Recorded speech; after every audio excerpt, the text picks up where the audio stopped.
Rich, did you ever expect two middle-aged guys would be talking about Barbie in a business podcast? Never, ever, not even close. But here we are. I Yes, think we we are. both have skin in the game on this. I believe you had a daughter or have a daughter. I have a daughter. I know I cornered the market on Barbies probably between 2005 and 2010, 2011. I think we spent a small fortune on them. Yeah. Um, there were Barbies laying all over this house. There were, Oh, I yeah. think at one point she had like 50 of them. Don't ask me where they went, but they're Yep. not here anymore. Understood. Yeah, we definitely did that. And then on top of that, my wife had been given some collectible Barbies with the Bob Mackie designer dresses on them. So Oh, we actually had some that were, tissue papered and in boxes and, and stored in a very special way. So yeah, there's still a connection to, well, definitely a your wife connection to and my Barbie here. sister-in-law would get along really well because I believe she has a cabinet full of Barbies. So There you there's go. that. But today, the reason we're talking about Barbie and why we're talking about a business podcast, no less, we are not going to do a movie review. You're safe. If you love Barbie, you can still love Barbie. If you hate Barbie, you can still hate Barbie. But there's actually a lot of interesting things about the history of Barbie in business. Uh, Rich, I gave you some information to kind of do some research on. You can look at it from the monetary side of things. And I'll look at it from the operation side of things. But just a quick note, Barbie really revolutionized how toys were marketed, and we'll get in that a little bit. But what was your research on what's the financial impact Barbie has had? Well, the piece that I saw was, specifically about the fact that Mattel was not actually doing well, and the CEO was looking for something to try to pull the company out of the position that it was in, and Barbie became actually this phenomenon that he was actually able to jump on. And when he did that, he almost recreated the brand and brought everybody along with it to get into this, the support behind the movie. So from, I'm sure you're going to talk about it, but it really became a marketing deal. It became a really massive kind of outreach yet again for a product that's, I don't know, how old's Barbie now? 1959. Yeah. So Barbie's been going strong and has been created and recreated in I think every image of femaledom there is. Mhm. I believe you can virtually get Barbie in any sort of occupation, from nurses to doctors to you name it, and it really has become something that if you've got a little girl, more than likely she's had at least one Barbie in her life. And the reality is, she's probably had way more than one Barbie. At least that's been my experience. Yeah. But what research I was able to find was, I think it was about $1.6 billion of Mattel's $6 billion annual revenue is Barbie related. So that's the Barbie toys, the Barbie car, the Barbie dream house. Pretty much everything you see in the movie is a slight plug on something Barbie that you can buy. Now, the thing I always liked about Barbie is she always drove a Corvette. Man after my own heart. Now, it was pink. Pink is not my color, but I have seen pink Corvettes.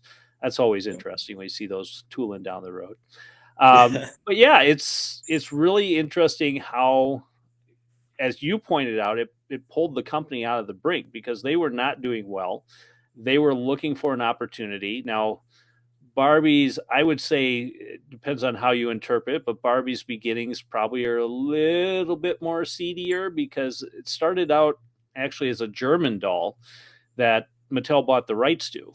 And it was actually meant as a gag gift, which probably explains why Barbie's disproportionate proportions are of fame nowadays. But it was a gag gift that was created for men. Basically, what was it here? From they would buy them at a tobacco store or something like that. And then what happened was they bring them home. Their kids would find them, and it became a toy that kids wanted to play with. And that's where Mattel had gotten the idea of using this Barbie, I guess, as a possible toy to add to their lineup. Ruth Handler was the person in charge of Barbie. And in the past, and this is where from the operations side, well, why are we talking about Barbie? toys were marketed a very specific way throughout any time prior to that. Um, Primarily, toys were marketed right around Christmas time. So in the weeks before Christmas, the toy stores or the toy markets would pop up. Television was relatively new thing at the time, so we're starting to see more shows, more kids oriented shows coming on TV. And Mattel took the approach to actually market the toys year round, and instead of marketing them towards adults, they would market them towards kids, because for whatever reason, for as smart as some marketing people are, they missed the point. Adults don't play with Barbies, most of them. It's usually the kids. Yeah. And Rich, what were your kids like, say, between the ages of 5 and 10 when they saw something they wanted? Relentless. Relentless. You want to talk about the best marketing people you have? Get a kid whose sole mission is to get a new toy. Yep. It's endless. They will talk to Yep. you every day. They will talk to you 3 times a day. I have a Yep. son who wanted a cat. Guess what? We got a dog because I was sick of hearing about a cat every day. It is crazy on how kids are about, when they want something, they will work to get it. So it really did change the market from what Mattel was struggling with, and became a financial powerhouse for them. Mhm. I think the other thing is too, I think this probably, I don't know, maybe I'm making an inference and you let me know if you think I'm wrong, but over the last 10 years or so, you know, I think that there's been an awful lot of going back to, reminders of things that the baby boomers had at a certain point in their Mm-hmm. life. I know you love Corvettes, but think about the Camaro, right? Yes. And right, they brought back the Camaro. Ford always had the Mustang. That's Yep. never really gone away, right? But the Camaro went away. And then all of a sudden it comes back, comes roaring back. And Now it's going everybody away had a again, by the way. 68, 69 Camaro. Everybody wanted to go back to having a 67, 8, 9 Camaro. And they Yep. did a good job of bringing that car back. Then you had the Challenger came back, right? Yep. So all these movies are coming out and they're redos or, reimaginations of movies that were out before. So I think Barbie's just on the same kind of path, that, hey, let's come out with the movie. Let's remind people of what it was like years and years ago. And like you said, the people that I'm seeing now running around wearing pink are not the kids. They might have been kids back when they bought their dolls, but they're older now, right? Yep. So I It's think the there's a adults certain that are taking the capitalization of, kids. Yeah. of, I guess, what we call it, days of old. Yeah. Yeah, I've seen a lot of posts on social media. People I know that are all dressed in pink. They're taking their daughters now to go see the Barbie movie. Mhm. And to me, it's very similar. If you remember a few years back, the Lego movies. Yeah.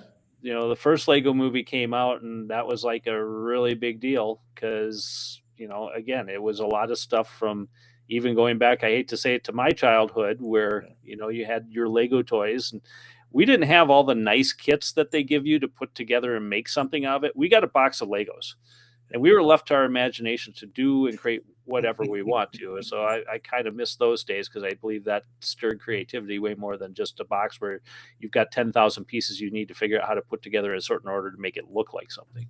Right. But all these toys, cars, I mean, to me, records right now are the big thing. Vinyl has come back with a vengeance. Mhm. And I remember when, I was a kid, I listened to vinyl. I got sick of records skipping. I got sick of scratches. I got sick of the hissing.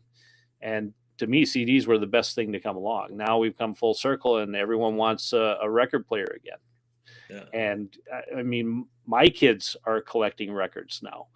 I don't know how they're going to play it because we don't have a record player in the house. But my son has a record, damn it, and it's a collectible, and he's going to do something with it, I'm sure. My niece has several records, and she actually did get a record player for Christmas. But um, it just amazes me how history seems to repeat itself all the time. Yeah. Yeah. Yeah. We had a bunch of vinyl come in here. Um, It's not really gonna. I don't think it's gonna stick around. Not in this household. Um, but yeah, there came out this whole thing about go back to the quality, and they don't have the quality, and then the other pieces, and I'm like, at this point, I'm listening to more music off of my phone than I am of a I think we CD. all are. So Phone or satellite yeah. radio. So So I guess there's that's the difference. Apple Music didn't recreate something else; they just found a new way to play it. So exactly, you know, exactly, and they put it into a tool that you had with you every day, all the time, which made it 24/7. easier. Yep. So here we Yep. are.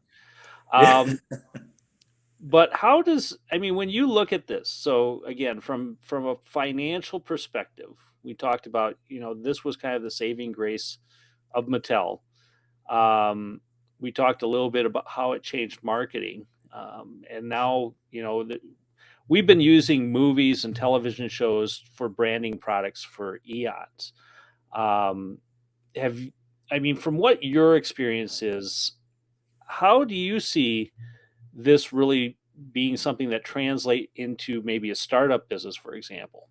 Because usually in startup businesses, you don't have a lot of money to put together for promotions or sponsorships. So, are there creative ways that they can learn from Barbie to maybe do product placement, generate Um, buzz? I'm not sure on that side of it. What I do see, or what I did see in doing some reading, preparing for this, I saw a lot of people jumping on the bandwagon. Mm, So kind of you've like us. had the Kind of say again. like Yeah. us, doing this right now. I guess yeah. I didn't think of that when I said it. I guess that's right. We're talking about it too. So, Yeah. but I guess that bartender came up with a Barbie drink, Mm, and basically was marketing this new Barbie drink. And I guess if that brings people into the bar, there you go. yep. Someone else was marketing a pink sweatshirt. Once Barbie came out, it was, assigned to let's capitalize on the fact that, Barbie's coming out and this movie came out. And, let's do a big promotion and get people to be aware of our name too. I don't know if it works. I'd be interested in seeing what the aftermath looks like, and whether or not people just go and say, "Well, I wanted that Barbie sweatshirt," and they don't remember the company's name or the place where they bought it. But they bought a Barbie sweatshirt, and where did I get it? I don't know. So the brand recognition stays with Barbie. So I don't know. I don't know whether it'll work out well or not. It's one of those things that I'm interested to find out. Yeah, I agree with you. I think for the most part, humans have very short-lived attention spans. They only remember what's in front of them when somebody else reminds them about it. Uh, I could see where you talked about the bartender with a drink, something that does glom on to what's happening in the moment, where I could see, if somebody's really curious about it, if they're curious about the restaurant, maybe it gets them in there because of the drink, and maybe they try some food or they get to experience the service, and that might keep them coming back because now we transition from the drink to, oh, all this other stuff was good too. I'll come back here again. Um, for a podcast like ours, I think this is a one and done.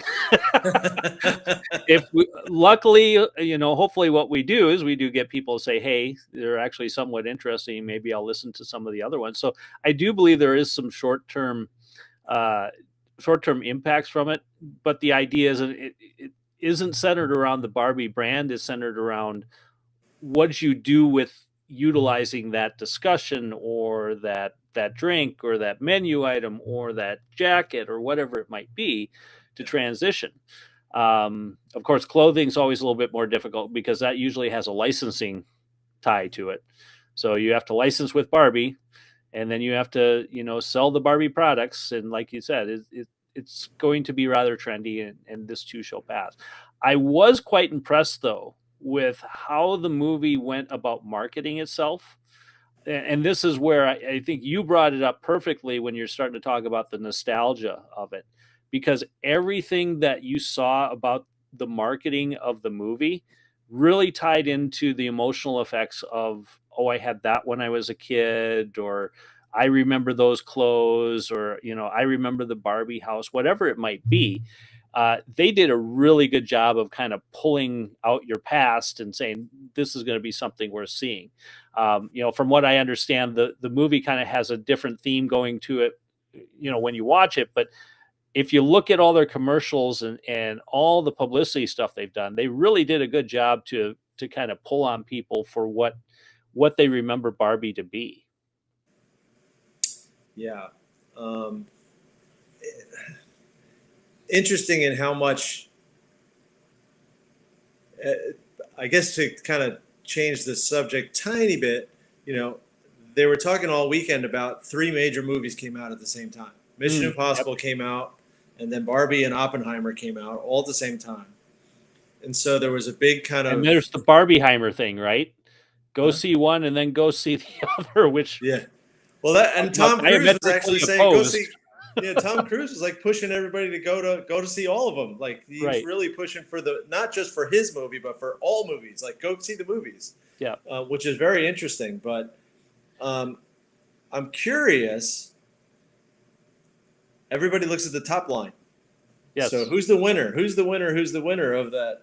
And you sit there and you scratch your head a little bit and you go, well, Barbie might be the winner, but how much did it cost to make it the winner? Right. Like, how much marketing did Barbie get? Because Oppenheimer, what marketing did you do for Oppenheimer? Not, Not not as much. much. Not Actually, much. talk about writing the Yeah. coattails of another movie. I think the whole Barbieheimer thing really got people to go see a movie that probably they weren't as interested in.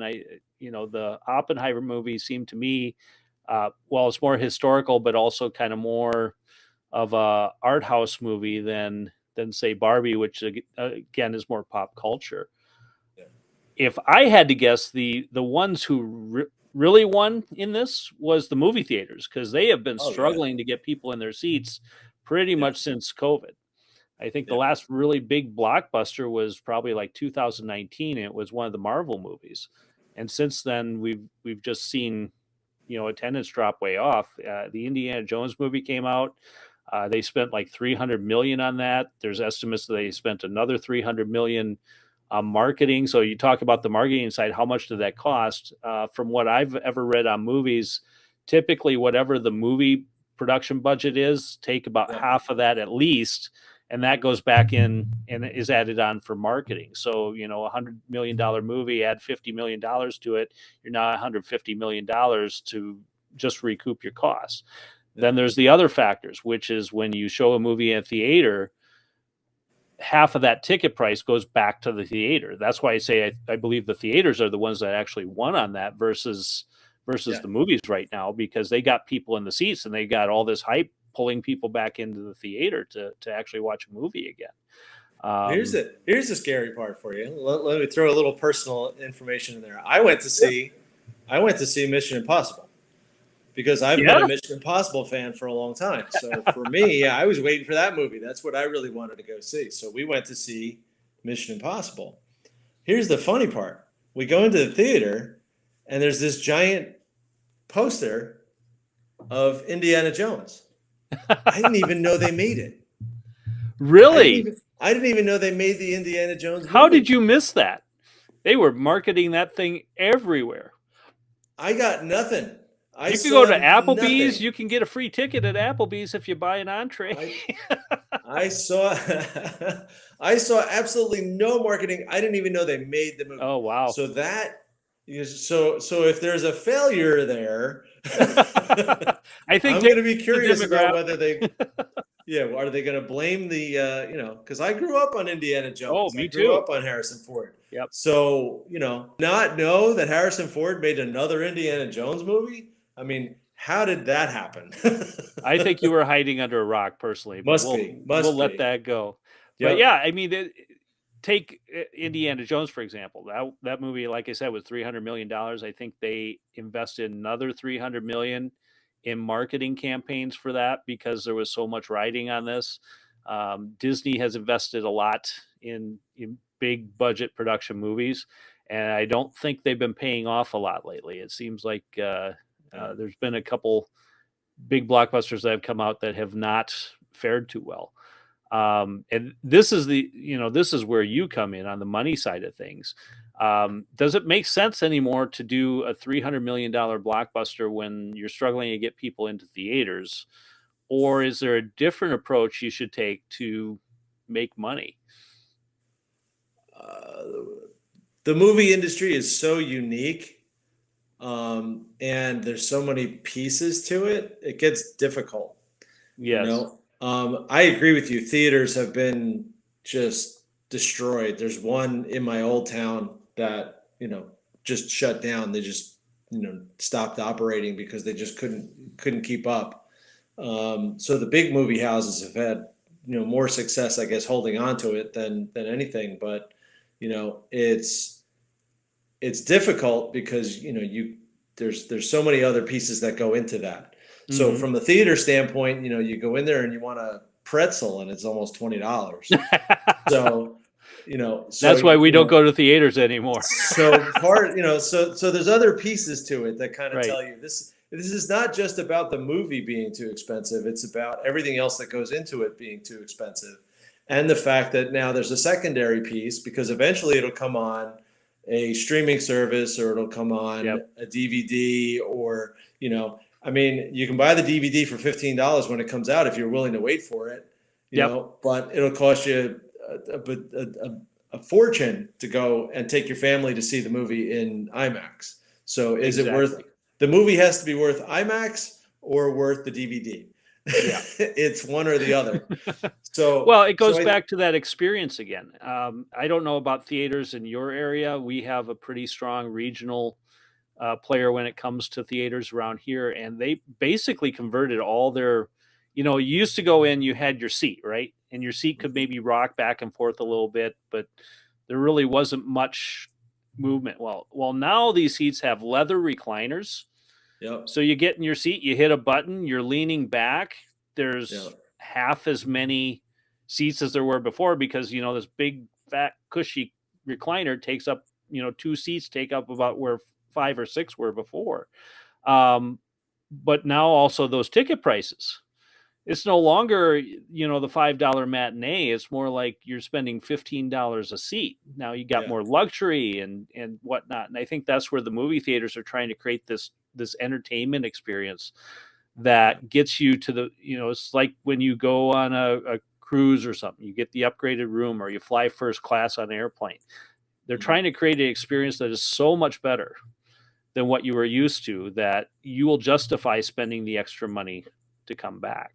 And yeah, that's what I don't know if it's going to work or not, because as you pointed out, there's streaming services, the DVD. I mean, there's a lot of people that don't even waste time with the DVDs anymore because Apple, I guarantee in less than 2 months, you'll be able to see Mission Impossible by logging into your Apple TV and paying $3.99 to see the movie at home and yeah, never have to leave the house. You can make your own popcorn for a yeah, buck, and it could be just as comfortable. yeah. And heaven forbid you actually have the whole audiophile thing where you have the surround sound and the big screen theater and everything else, and you really don't have to leave the house anymore. Yeah. Well, I think there's a I don't know, from an operations standpoint, I have to ask you that question, right? Is where I hear this experience word a lot, um, is I don't know about by you, but I hear about it with the malls.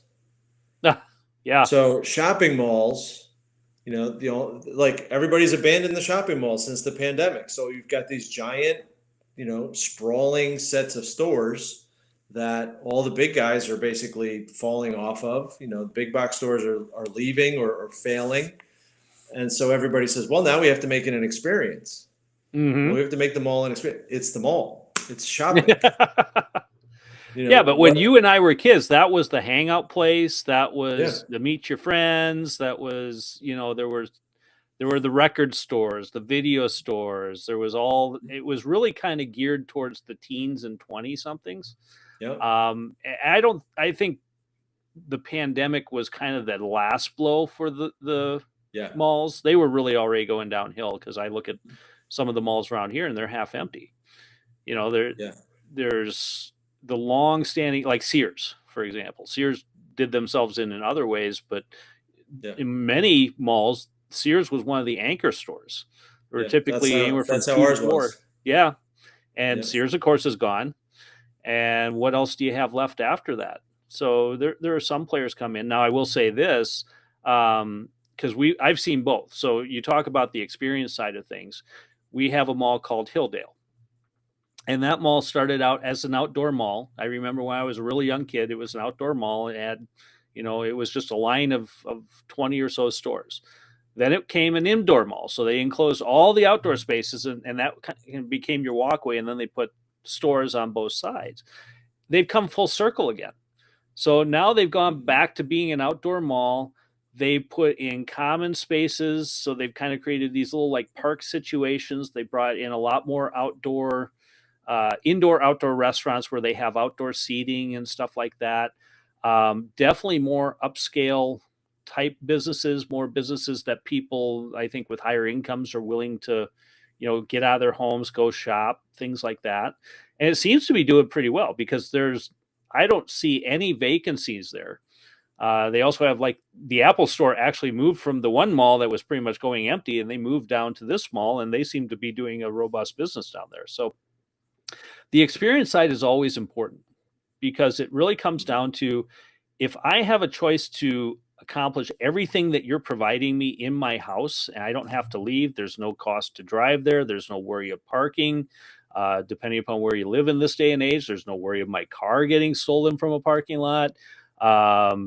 There's a lot of disadvantages to leaving your house and going to do something. Well, for me to want to go do that, the experience has to be far and away greater than the cost of staying home at that point. That's where you've got to flip things. Mhm. And I Right. think that's where, from a movie standpoint, the entertainment of the movie has really changed to me in the last decade. It's kind of very formulaic. You don't, I mean, you look at Raiders of the Lost Ark, for example, bring up Indiana Jones. You don't even remember hearing about the last one that they spent, in today's dollars.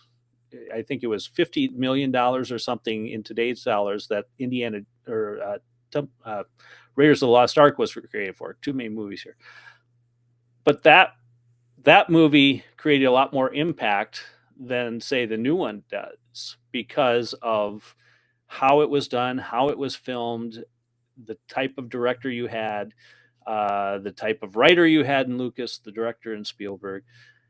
That's what really made those movies interesting. And bring it full circle now to the Barbie movie. We kind of talked about this kind of being a flash in the pan phenomenon.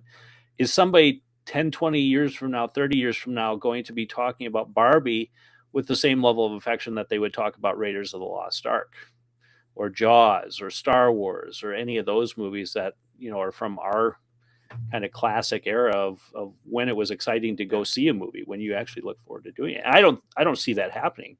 Um, even the Marvel movies, they've gotten so frequent and are basically the same script over and over again.